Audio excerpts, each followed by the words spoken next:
it's appropriate that there are people calling in for this from around the world, because I think that the tools and processes we're talking about are really about how we collaborate across boundaries, and those could be boundaries of organization, those could be boundaries of public and private sector, civil society and government, different stakeholders in an enterprise. And as things move faster and faster in the world, the old ways of managing and governing things just aren't agile enough. So, you know, I'm very familiar with the technology world, and there's been this whole shift of thinking away from planning great big things and trying to do them over a long period, only to find that at the end of the process it's not what you really needed. And there's this growth of the idea of agile. How can we do agile projects, agile programs? And I guess what we're going to be talking about is an example of agile government, agile governance, agile collaboration in complex and multi-stakeholder systems. I've called the presentation How Governments and CEOs Can Listen to Stakeholders and Deliver on Their Needs. And there's two parts to that. There's the listening part to that, and there's the doing part. And if you could see my body language, I'm seeing this as a cycle. There's a sweeping up of listening, and there's a sweeping down of doing.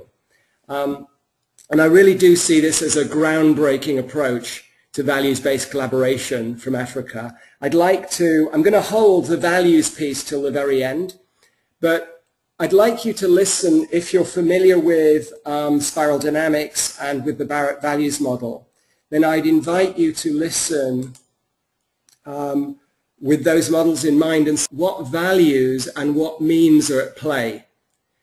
What values are these people and organizations demonstrating in their work, and what spiral dynamic memes are coming into play? And maybe we can have a conversation at the end about that.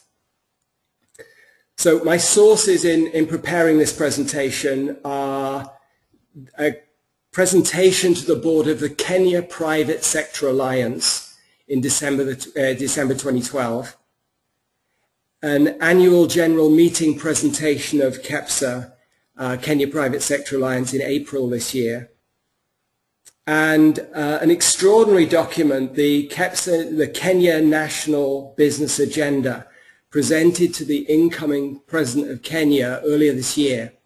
So when the president stepped into office, before he'd even been inaugurated, the private sector had prepared a document with 76 key issues that they felt would move the country forward, and 203 recommendations spanning all of the ministries and responsibilities of government. So imagine you're coming in as a president and you've got the collective intelligence of a large part of your nation available to you for action. We'll talk more about that.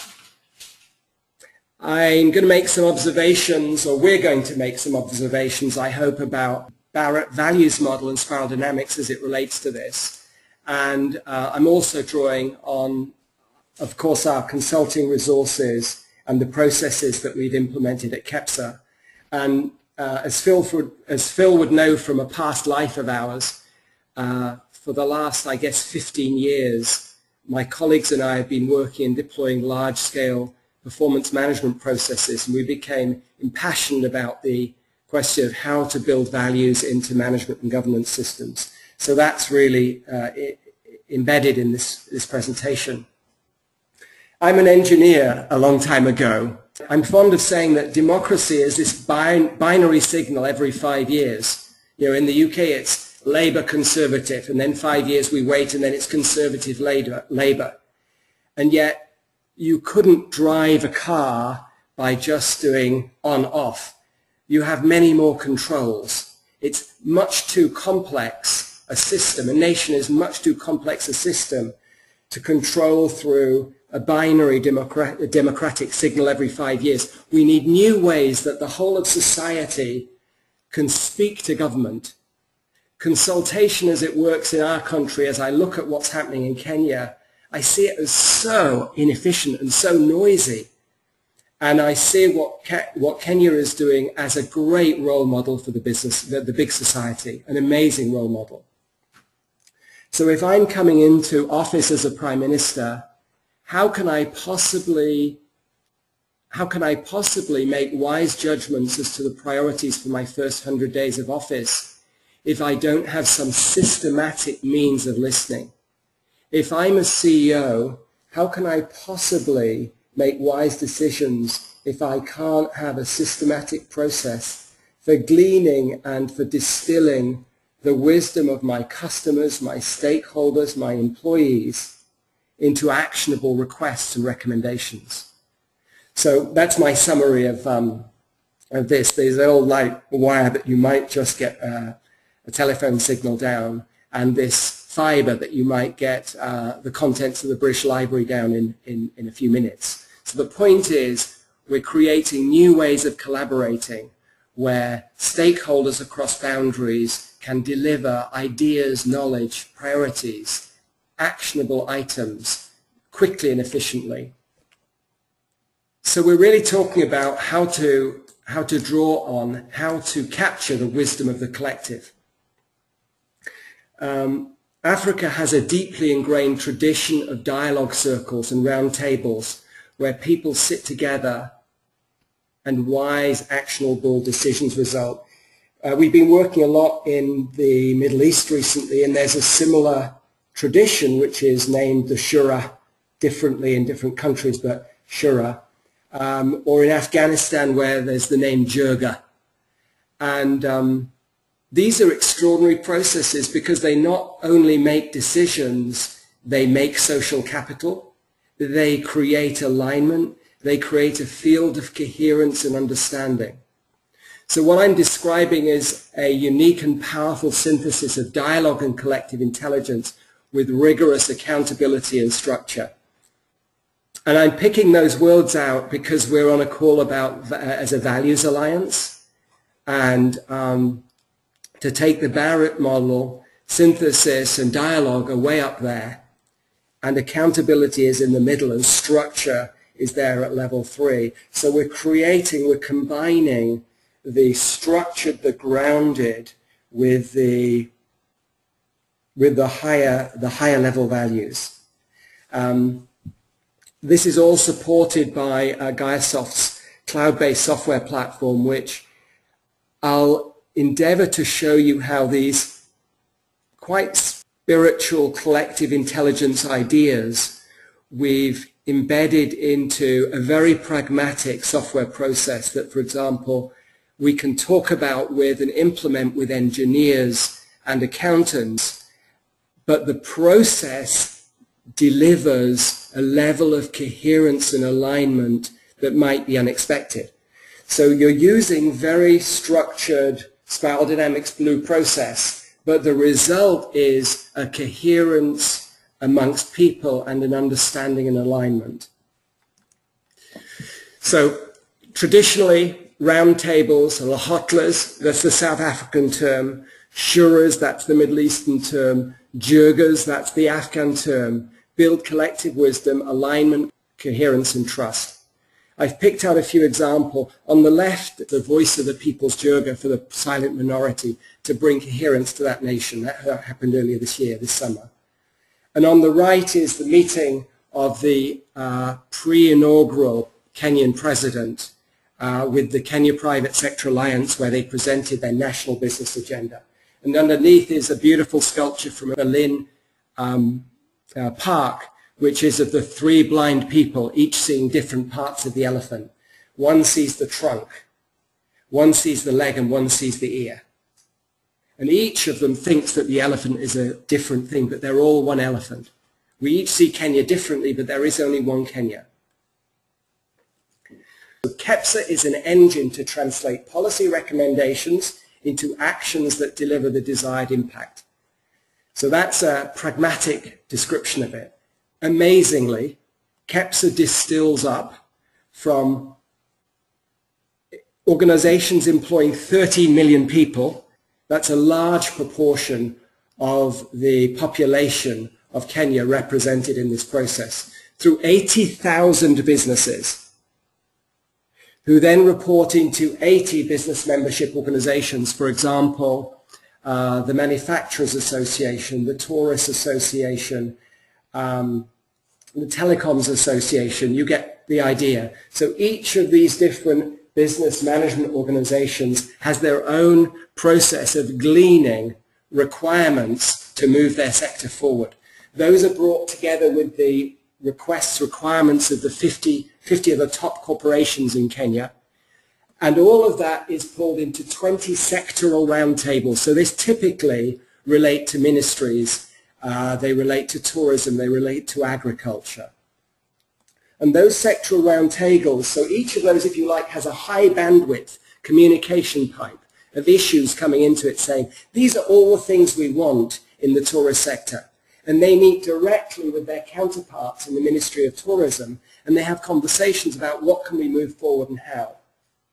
And if there are issues that cross-cut sectors, or issues that can't be resolved at sectoral level, they get escalated to what was the Prime Minister's Roundtable and is now the President's Roundtable.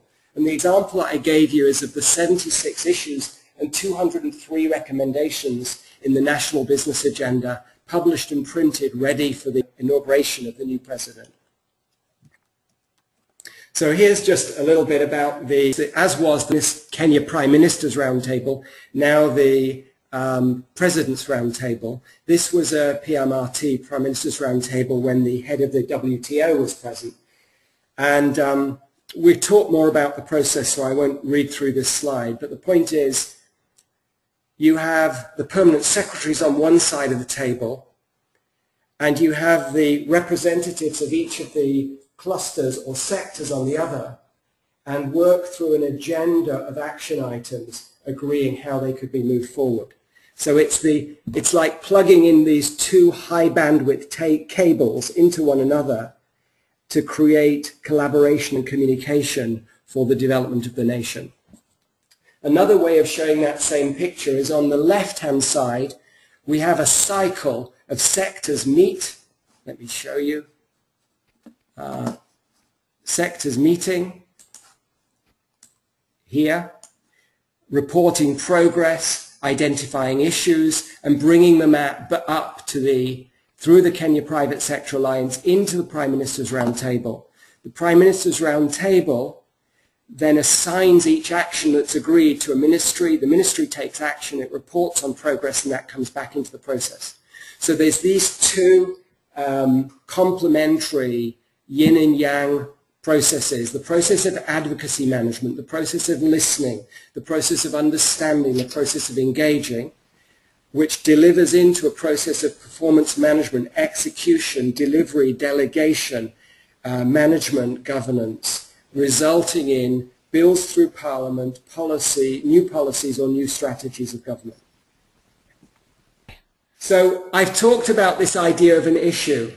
And when we started informally working with KEPSA, there were meeting agendas where you have a stack of stuff to be done, and each time you go through an item, you have some actions that go in the right-hand side of the margin and minutes.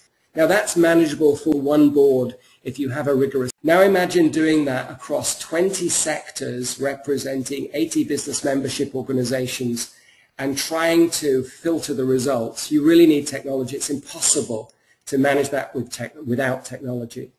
And the second thing is, if we learn from good level 3, from good process management, what is an issue? Well, why does an issue exist? An issue exists because there's something that if it was resolved would get better, and the country would get better. The conditions, the enabling conditions for the economy would get better. So we work with them to identify a maturity model or a life cycle of an issue. So you'll see it there. Red, an issue is identified. Orange, a request is made to the government. Yellow, the government commits itself to deliver on that request. Green, implementation is demonstrably in progress. And blue, the issue is resolved by observation of conditions in the economy. Yes, it's better. What we wanted is now happening. We no longer need attention on that. We can now put our collective attention on making something else better in this economy. An example I'm going to pick up later so we know what might be an example of an issue. One of the big opportunities for Africa and for East Africa is trade within Africa. So trade in East Africa. You have all these non-tariff barriers, and I'll give you a very practical non-tariff barrier. Roadblocks on the Mombasa to Nairobi road, which is used for a huge amount of the trade that goes into East Africa. So those roadblocks slow down trade and increase the cost of trade. So that's the kind of issue that the private sector would be raising to the government, and we'll look at that later.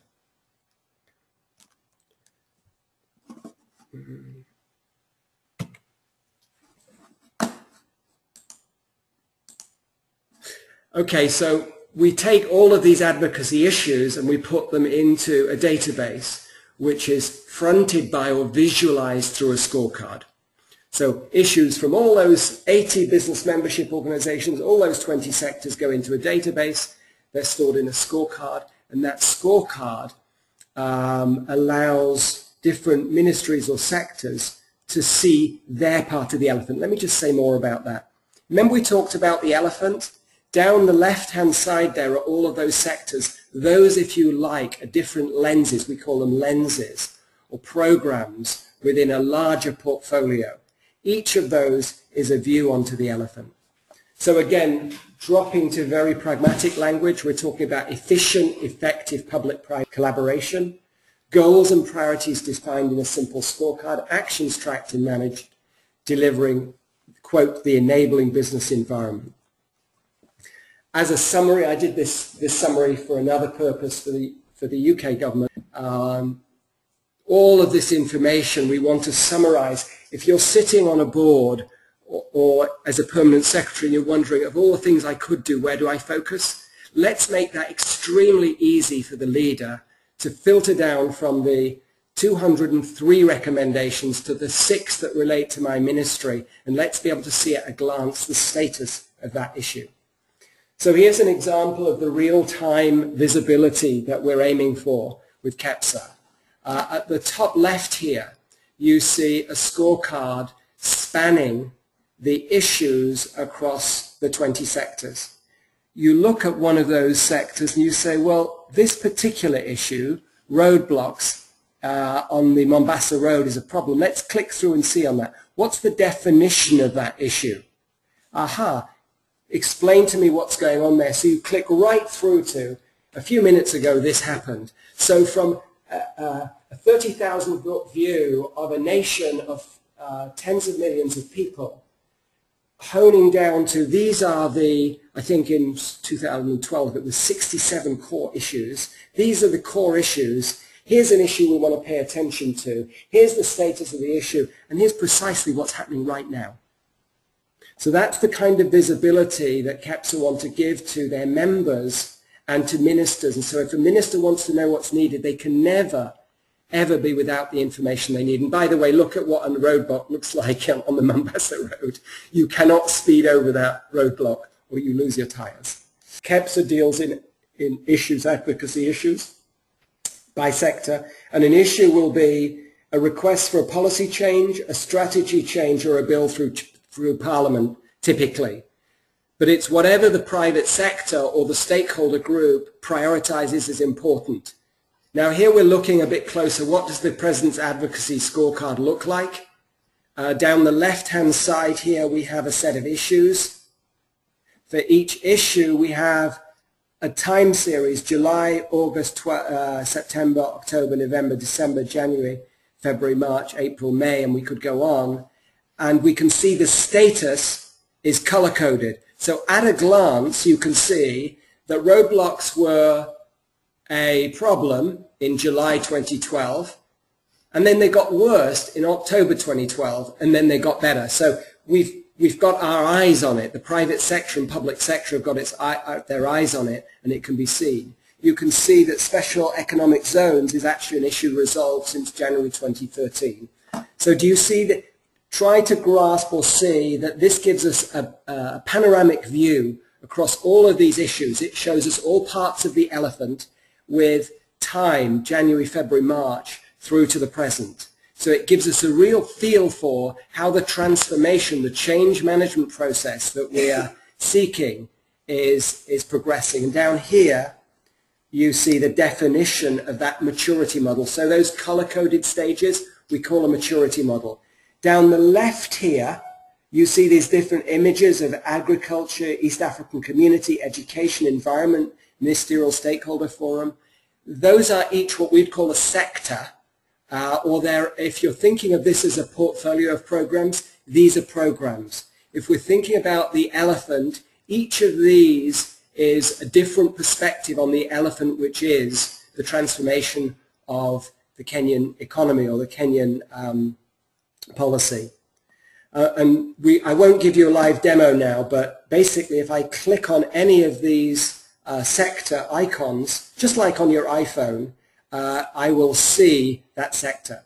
So between the previous screen, I click on environment and I'll see the filter or the lens or the view of the elephant, the subset related to environment. If I click on a particular issue in trade, for example, I'll see this non-tariff barriers in the East African community roadblocks, and it explains what the definition of that issue. And then if I click on it again, it will give me a full executive summary briefing. This used to be endless phone calls. The minister's asking this, how do we find out about who's it, who knows it, which piece of paper, which document on the computer? Now it's all there in one place. So this is gleaned from an operational database, a complete summary of the status, including an action item that's been promised and is red, which means it's overdue. I'm hoping that I've landed with you this idea that there's a whole body of employees working for 80,000 businesses belonging to 80 business membership organizations and 50 corporates, which report into 20 sectoral roundtables, which filter up issues and requests for policy change, strategy, and bills through Parliament, either at presidential or ministerial level. And that all of the data for that, all of the change management reports, all of the status updates are in a database, and everything that's known can be seen in summary through one long scorecard or through filters by sector. So we've got this very simple, pragmatic view onto a national transformation process. That's what I tried to grasp there, but I didn't want to stay in technology. And I hope you can see, if you're an iPhone or an Android user, that's completely familiar. You scroll down that list on the side and you can see any sector. You touch any, if you're on an iPad, you touch any issue and you can drill into it and see more. So the core value statement, which turns out to be extraordinarily powerful, and it actually came from the Prime Minister's office. The way KEPSA was born was that after the end of the essentially one-party system in 2003, the new properly elected government was inundated with requests from every corner for, we want this, we want that. And they said, and I'm putting up my hands if you would see my body language, wait, you've got to give us some priorities. You've got to tell us what you really want. And so the Kenyan Private Sector Alliance was born, and I remember receiving a document on that as it was being created, and it was to give a coherent, aligned and consistent voice and to build an enabling environment for business in Kenya. The economy was completely stalled, and until the very sad failed elections, broken elections of 2000 and the 2007-2008 election, the economy was just storming along, heading for 10% growth. It was extraordinary, and it crashed after the post-election violence in early 2008. We'll talk about that in a second.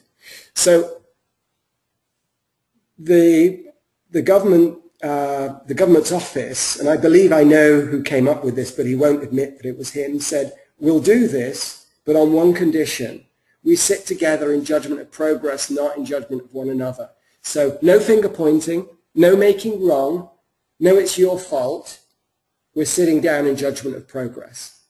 And when I was asked by a youth leader, I advocated for a couple of years with that same person I just mentioned, who will remain nameless, that a youth round table would be a really great thing. And at some point, one of my,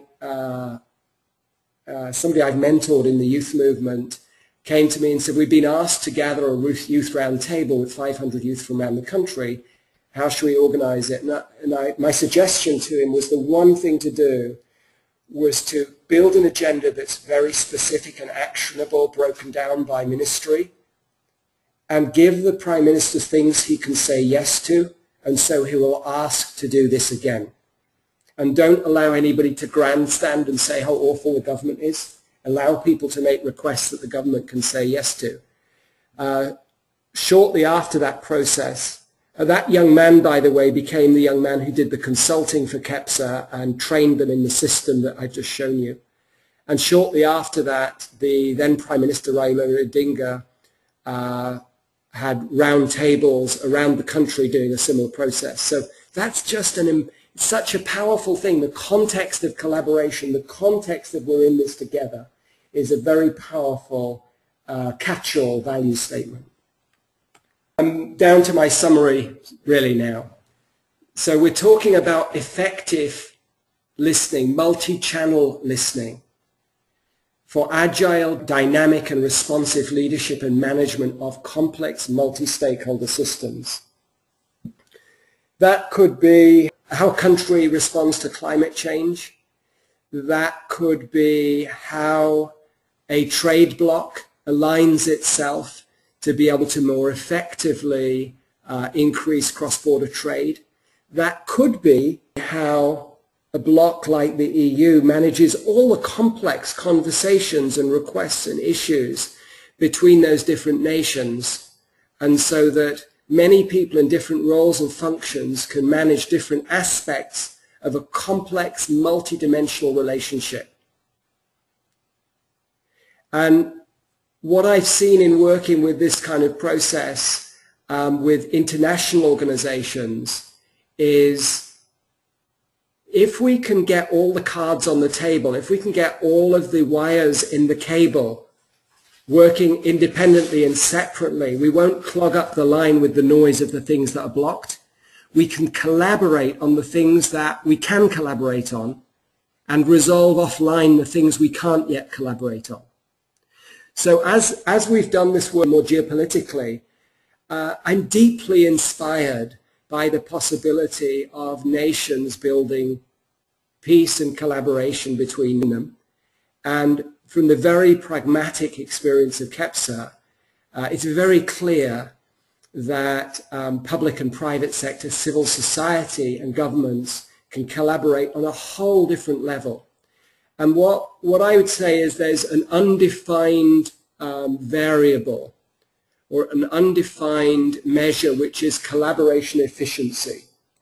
And collaboration efficiency is an ideal. And when collaboration efficiency is ideal and a 100%, magically all elements, all stakeholders in a system come into alignment to perform their roles fully and perfectly, and so that the greatest shared interest is delivered. So that's an ideal. And what we're doing as we create processes like this, and the work that we've done with Centre for Human Emergence, particularly in Holland on mesh working, is we're seeking to build in the real world this possibly spiritual ideal of human collaboration on a large scale, of 100% collaboration efficiency. And we're getting closer and closer to that. So I do see that this kind of process, or something like it, is essential to resolving issues like climate change, like water availability, like conflict resolution within and between nations. And on that subject, returning to the 2007-8 elections, that was scary. Kenya looked over the cliff, 300,000 people were displaced, 1,000 plus people died. I wept when the election result was announced. It was tragic. And it allowed Kenyans to really look at what was important. And coming up to this last election earlier this year, KEPSA, with their extraordinary convening power, created an initiative called My Kenya, and they brought together sometime the story of how that last election violence was resolved would be a great UKVA story. It's incredible, but we don't have time for it. And my friend Mike Eldon could tell it with amazing clarity. But in this year's election, what KEPSA did was they gathered the religious leaders, the leaders from different religions, different civil society, from business, and they all got together and they agreed that the priority, the number one priority for the election was peace, that the transition from one parliament to the next would be peaceful. And they went out and preached that in the churches, spoke it in the temples. Everybody put the same message out. And the way I heard it told by the chair of KEPSA, former chair of KEPSA, Patrick O'Barth, was that about 2 months before the election, in a very polarized and unfortunately tribal political system, the politicians, the leading politicians, started to pick up on this same point, that really it's about a peaceful transition. And there was some real statesmanship during the transition this time. And Kenya had a peaceful transition. So this kind of alignment, national alignment process, can build the resilience in a nation to be prepared for that kind of issue. So we should be building resilient nations. One of the most exciting things we're working on now is how this works with geopolitical stability, how it works in the stabilization of fragile states. We're working as well as with civil society colleagues in Middle East and Arab Spring countries, providing them these tools, processes and ideas as ways of building coherence. So there's huge potential. My hope in sharing this with you, some of these tools may be useful in the work that you're doing, either in the corporate context or the government or intergovernmental context. So this is about collaboratively managing complex change processes, government to nation, enterprise to stakeholders, nation to nation, international organizations. The value statement of sitting together in judgment of progress, the structure of round tables, particularly a marriage of shuras, jirgas, lagotlas, whatever we call them, round tables with a more Western style, hierarchical spiral dynamics blue structure, and the combination of wise, consultative, all voices spoken, all voices heard process of round table or lagotla. That traditional wisdom circle combined with the rigor of a meeting agenda that captures action items, installs them in a database, delegates them accountably to somebody within a government or governance structure, and so that they can report back on them. And so you've got a cycle of continuous improvement. So my sharing with you is to say that I do truly believe that this is a game-changing tool for leaders and CEOs, mayors, prime ministers, presidents and secretaries general, enabling all the different stakeholders to see all the parts of the elephant, enable governments and leaders in the context of modern complex societies and nations to call upon the ancient wisdom practices that sustained societies for 1,000 years at least before Roman times. You know, they're really ancient. We have ancient capabilities as human beings to build coherence and collaboration. And we have new tools of structure and this extraordinary information technology. If we put those together, they're really what we can create. Instead of having these momentary flickers of human greatness and inspiration where we act from our highest values, we can create organizations, institutions, and nations that resonate with those same values. So that's my share with you. And in putting down this presentation, I've acknowledged my dear friend Mike Eldon in Kenya, who has been a collaborator in this journey. And, you know, I should probably acknowledge the wonderful woman leader of KEPSA, Carol Kariuki, the program managers at KEPSA, Patrick O'Barth, the former chair of KEPSA, the new chair, Vimal Shah, who's a great advocate for this process, calls it the new operating system for KEPSA. To KEPSA generally for suggesting that this process should be working across the East African community. So this is, although I've presented this, I could speak for a long time about the extraordinary leadership of individual people at different levels in creating what I've shared with you. So thank you very much, my friends. I deeply appreciate the opportunity to share with you and the opportunity of synthesizing the structural with the spiritual, which this has given me. So thank you.